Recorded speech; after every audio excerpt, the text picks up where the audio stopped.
Gunung Salak. Gunung berkabut di Jawa Barat, tempat yang terlihat tenang, namun menyimpan banyak cerita yang tak pernah selesai. Kabutnya turun tanpa suara, datang perlahan, lalu menelan hutan sedikit demi sedikit. Banyak yang datang untuk mendaki, sebagian pulang, membawa pengalaman, sebagian lagi hanya meninggalkan nama. Tahun itu, seorang pendaki bernama Arga memulai perjalanannya. Usianya 27 tahun.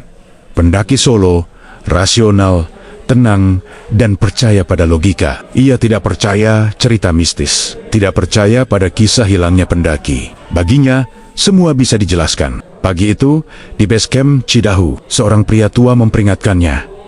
Kalau kabut turun lebih cepat dari biasanya, sebaiknya kembali. Arga hanya tersenyum tipis. Ia mengucapkan terima kasih, lalu melangkah masuk ke jalur pendakian. Awalnya, semuanya normal. Tanah lembab, udara sejuk, cahaya matahari menembus sela-sela pohon. Suara burung terdengar jelas. Langkahnya mantap, kompas di tangan, GPS menyala. Tidak ada yang aneh. Sampai kabut itu datang. Tipis, hampir tak terlihat. Namun dalam beberapa menit, kabut berubah menjadi dinding putih. Jarak pandang memendek. Suara hutan mulai menghilang. Burung tak lagi terdengar. Angin berhenti.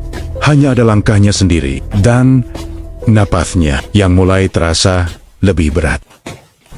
Arga berhenti. Penanda jalur di depannya hilang. Ia melihat ke belakang. Jalur tadi terasa berbeda. Pohon-pohon terlihat sama. Namun, arah terasa asing. Ia mencoba kembali beberapa langkah. Tetap tidak sama. Kabut semakin tebal. Dan cahaya sore turun lebih cepat dari seharusnya. Malam datang. Headlamp menyala. Cahaya kecil itu membelah gelap. Namun tidak cukup untuk menembus kabut. Lalu, ia mendengar sesuatu. Suara langkah pelan. Mengikuti ritmenya. Ketika ia berhenti, langkah itu ikut berhenti. Ia berjalan lagi, dan langkah itu kembali terdengar. Tepat di belakangnya, Arga menoleh. Tidak ada siapa-siapa. Hanya pohon-pohon tinggi, berdiri diam. Namun perasaan itu tetap ada. Seolah ada yang memperhatikan. Di antara kabut, sebuah bayangan terlihat tinggi, diam, tidak jelas bentuknya. Arga mencoba berpikir rasional. Mungkin hanya ilusi cahaya. Namun bayangan itu bergeser. Lebih dekat, napasnya memburu. Denyut jantungnya terdengar jelas. Headlamp berkedip. Sekali, dua kali, bayangan itu menghilang. Tiba-tiba, suara langkah datang dari arah samping. Cepat, tidak beraturan. Arga berlari. Menembus jalur yang tak lagi ia kenali. Ranting memukul wajahnya. Tanah licin membuatnya hampir terjatuh. Suara itu semakin banyak. Bukan satu, bukan dua. Seolah seluruh hutan bergerak bersamanya. Dan kemudian, ia terjatuh. Tubuhnya menghantam tanah basah. Headlamp terlepas. Cahayanya miring ke arah pepohonan. Arga mencoba bangkit. Tangannya gemetar. Di belakangnya, ada sesuatu dekat. Sangat dekat. Lalu sunyi. Tidak ada angin. Tidak ada suara malam. Tidak ada serangga.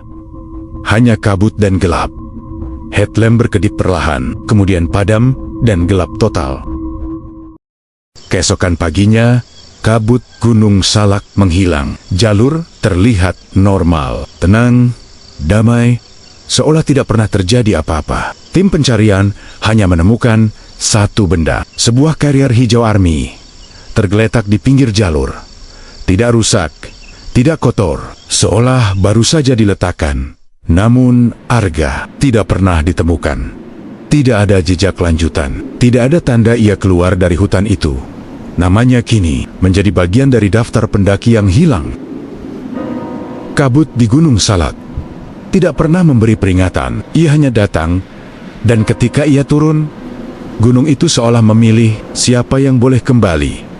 Jika suatu hari kamu mendaki ke sana, dan kabut turun lebih cepat dari biasanya, berhentilah, karena mungkin kamu tidak sendirian.